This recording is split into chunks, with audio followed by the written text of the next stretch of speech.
Hello, my name is Steve Knight. I'm the designer of the Stealth and Virtu series of chairs. Today I'm going to show you how to remove the base from the cylinder and the seat from the cylinder. There are two tools that will make this job extremely easy. Number one is a plumber's pipe wrench. Plumber's pipe wrench is designed to grab its object in one direction, and as you apply torque, it tightens the teeth, so it provides a very secure fitting to turn any type of object. The second tool you'll need that makes it very easy to do is a dead blow hammer. A dead blow hammer is a plastic mallet with sand in the head.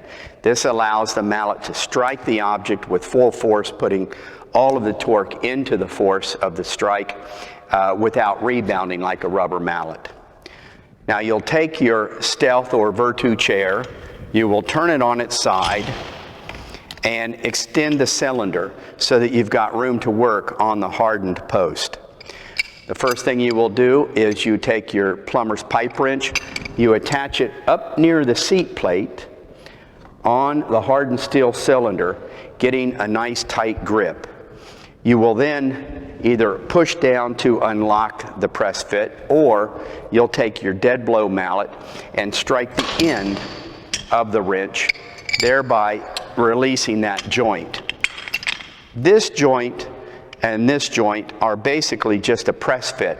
This is milled on an angle and the hole is milled on an angle. So when they go together as you set in it, it press fits it together. I designed the chair like that so that you wouldn't need tools to assemble the chair. Now to take the base and the cylinder apart, you will cup the cylinder barrel with your hand. You will make sure that your thumb is not on the opposite side of your fingers. You want to take your thumb and put it on the same side as your fingers. This will keep you from risking hitting your thumb with the mallet. So making sure that your thumb is on the same side as your fingers, you hold up on the cylinder, you take your dead blow mallet and you strike the leg, turning it as you strike each leg, and it will just unlock that press fit. Now, of course, to assemble the chair, you just reverse the process.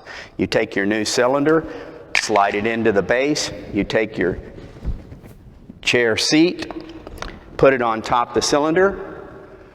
Once you sit in this chair, it will be press fit together and ready to go. My name is Steve Knight. If you have any questions, call our office at area code 303-693-1104 in Centennial, Colorado. Thank you very much.